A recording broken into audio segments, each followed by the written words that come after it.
Halo, aku lagi ada di salah satu tempat yang ada di Bogor, yaitu alun-alun Kota Bogor. Kalau dilihat-lihat sekilas semua orang tampak produktif, tapi coba perhatikan berapa banyak yang mereka yang benar-benar fokus pada satu hal. Di alun-alun Kota Bogor, orang-orang tampak sibuk dengan dunianya masing-masing. Di tempat ini, jarang ada yang benar-benar fokus pada satu hal saja. Semua orang tampak hadir, tapi pikirannya entah ada di mana. Dunia kita hari ini tidak pernah benar-benar untuk berhenti. Bahkan saat kita beristirahat, notifikasi tetap berhenti.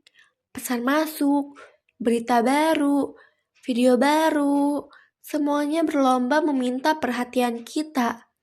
Setiap kali layar menyala, seolah ada sesuatu yang lebih penting dari apapun yang sedang kita lakukan.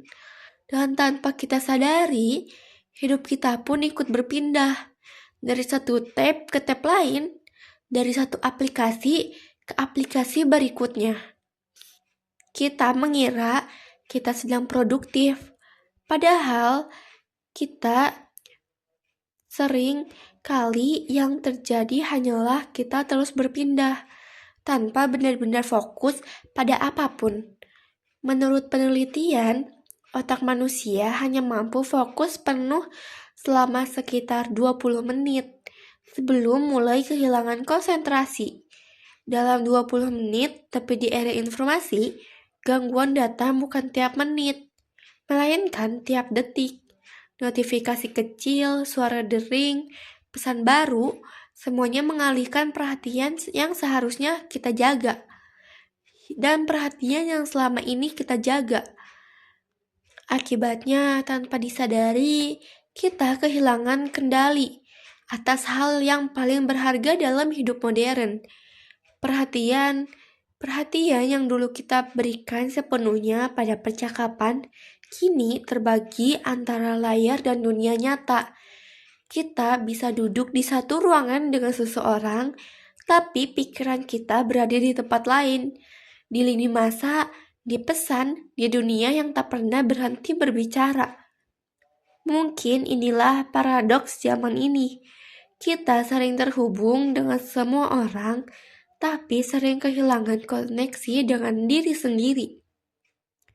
Banyak yang tidak tahu, setiap kali kita berpindah dari satu hal ke hal lain, dari satu aplikasi ke aplikasi lain, dari mengetik pesan, menonton video, lalu ke membaca berita, otak kita sebenarnya bekerja lebih keras dari yang kita kira. Ia harus menyesuaikan diri, mengatur ulang fokus, dan memproses informasi baru secara cepat. Proses ini disebut switching cost dan walau tampak sepele, dalam jangka panjang, ia membuat otak kelelahan. Multitasking bukanlah kemampuan super. Ia hanyalah serangkaian pergantian fokus yang membuat kita lebih lambat, lebih mudah stres, dan lebih sulit berpikir jernih. Kelelahan digital tidak datang tiba-tiba. Ia tumbuh pelan-pelan dari rasa takut, ketinggalan dari dorongan untuk terus hadir, untuk selalu tahu apa yang sedang terjadi. Tapi kita ingin tetap relevan, tetap terkoneksi. Tapi di balik itu ada kecemasan yang halus. Takut kehilangan perhatian orang lain, atau mungkin takut kehilangan makna diri sendiri. Setiap kali kita membuka ponsel, hanya karena bosan, otak kita sebenarnya sedang mencari hadiah kecil, yaitu dopamin.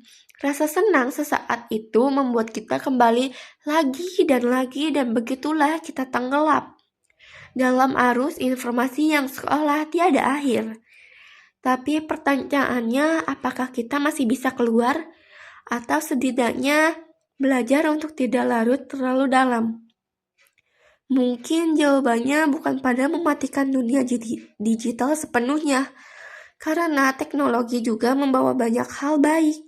Koneksi, pengetahuan, peluang yang perlu kita pulihkan adalah keseimbangannya, bukan tentang menolak informasi, tapi tentang memutuskan informasi mana yang layak kita beri perhatian. Cobalah sesekali berhenti sejenak, letakkan ponsel, tutup layar, tarik napas dalam-dalam, dengarkan suara di sekitar, rasakan udara, dan biarkan pikiranmu tenang.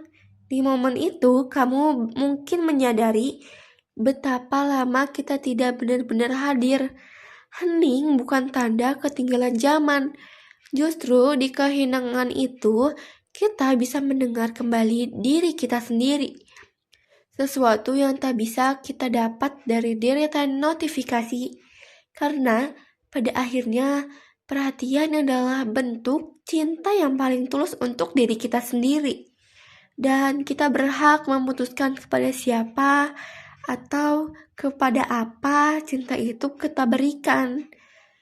Kita tidak bisa menghentikan arus informasi, tapi kita bisa belajar berenang di dalamnya. Tidak lagi tenggelam, tidak lagi diseret atau terseret, melainkan memilih arah dengan sadar. Sebab di tengah kebisingan dunia digital, kemampuan untuk tetap hadir adalah bentuk kebijaksanaan baru. Inilah zaman di mana fokus menjadi langkah awal dan hening menjadi mewah. Maka jagalah keduanya. Jagalah kesehatan mental kalian dan cobalah untuk berpikir informasi mana yang harus kita ambil, yang harus kita perhatikan. Karena disitulah sejatinya kita menemukan kembali diri kita yang sebenarnya. Diri kita yang sehat secara mental maupun batin, diri kita yang tidak terbawa arus informasi, dan diri kita yang percaya pada sesuatu. Untuk itu, jagalah diri kita dan sayangilah diri kita, karena kesenangan dan kesehatan diri kita itulah yang paling utama.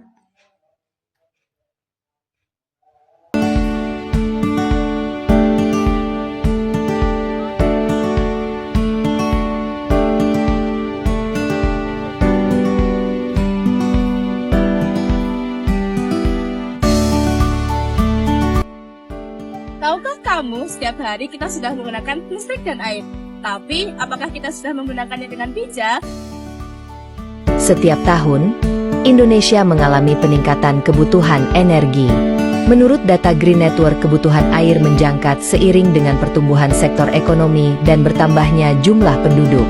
Apa yang bisa kita lakukan untuk mengurangi angka ini?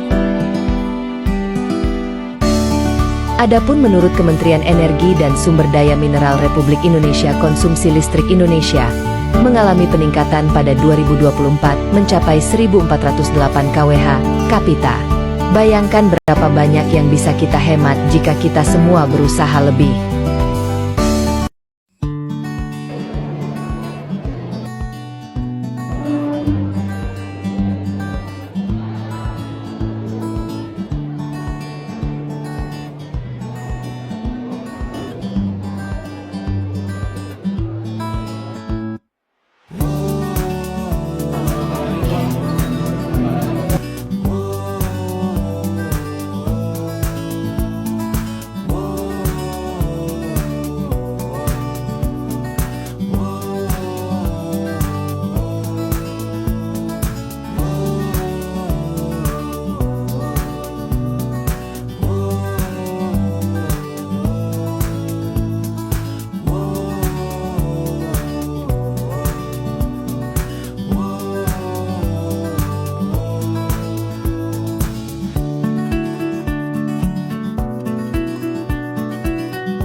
Faiz, barusan kakak nerima ini tagihan dari pegawai listrik sama air.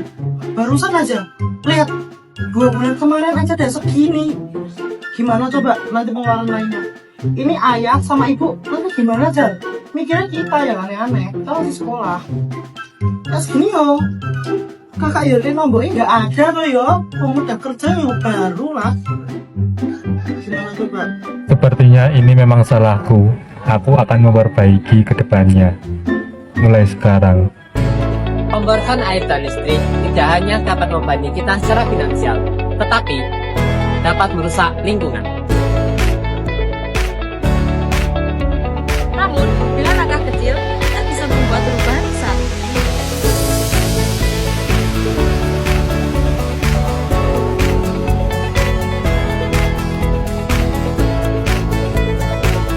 Gunakan air sepenuhnya dan matikan listrik saat tidak digunakan dan gunakan peralatan hemat energi.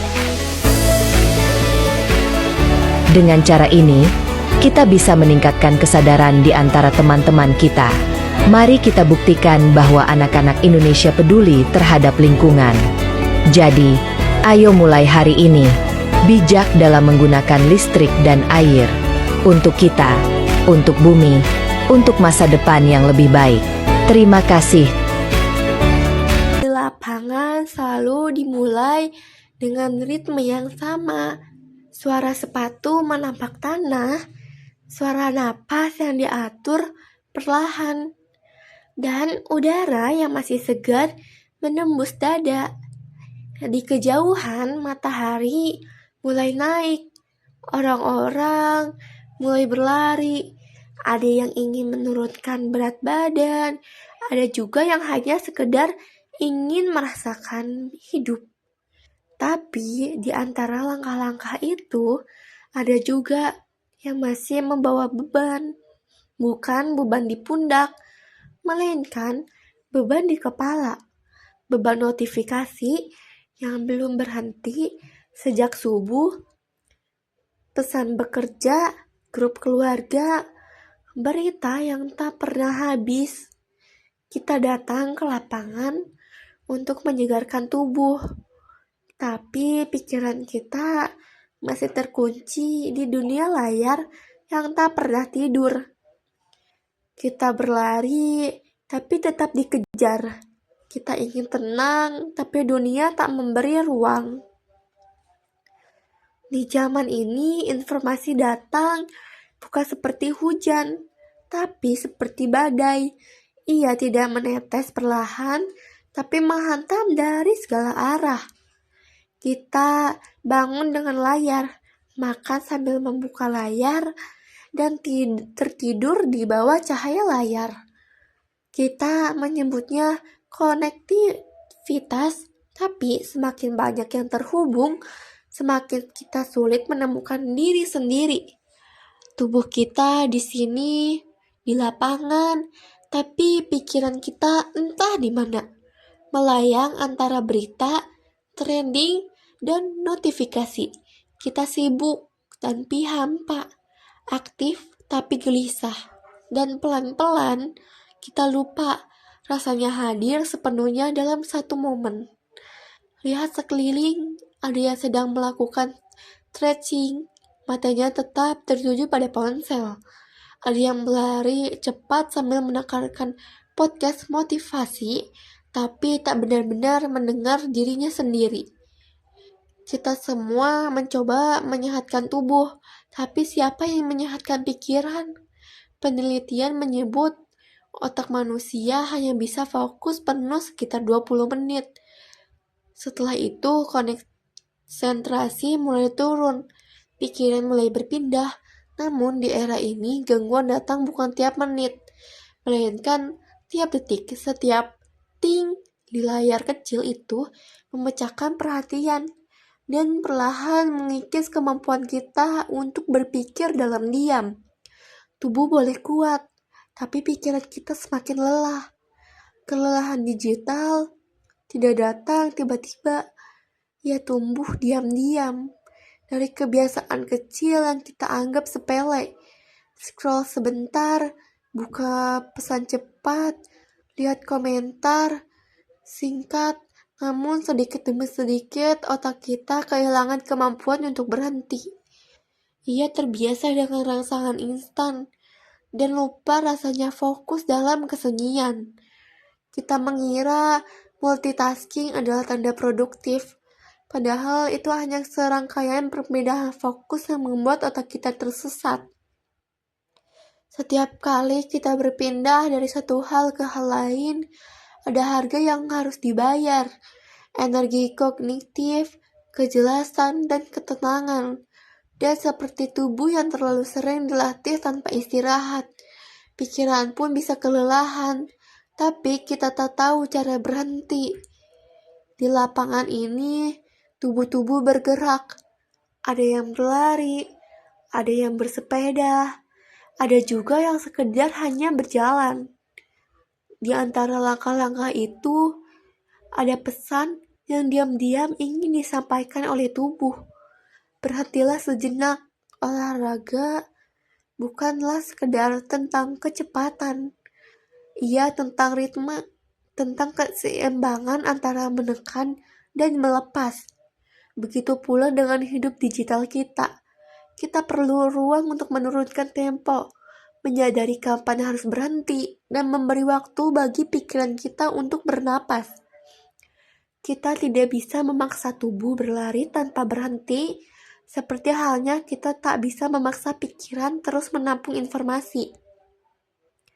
Coba bayangkan, ini kamu berlari di pagi hari tanpa earphone, tidak ada musik, tidak ada suara notifikasi, hanya langkahmu, nafasmu, dan detak jantungmu. Awalnya aneh, sunyi, terasa asing, tapi perlahan keheningan mulai berbicara.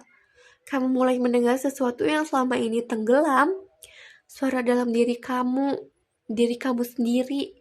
Di momen ini, kamu menyadari bahwa ketenangan bukan berhenti.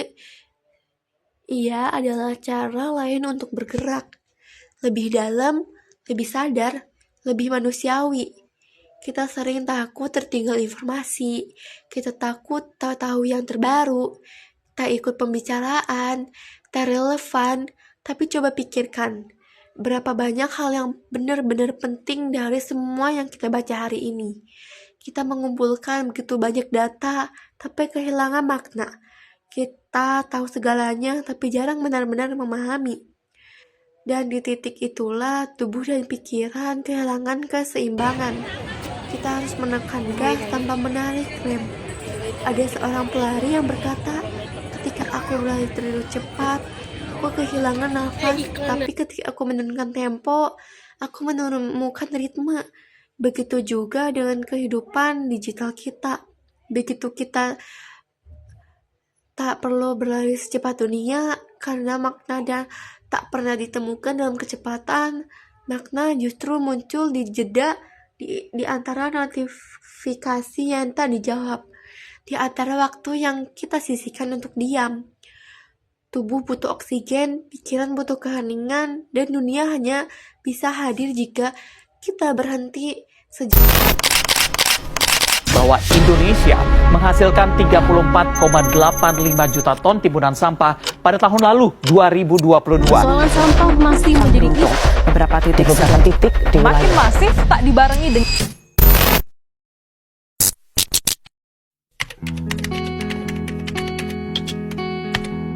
Kita sebagai konsumen merupakan penghasil sampah.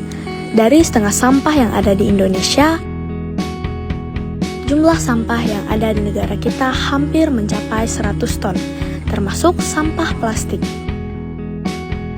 Sampah merupakan faktor utama penyebab segala sumber penyakit dan bencana alam yang terjadi di Indonesia.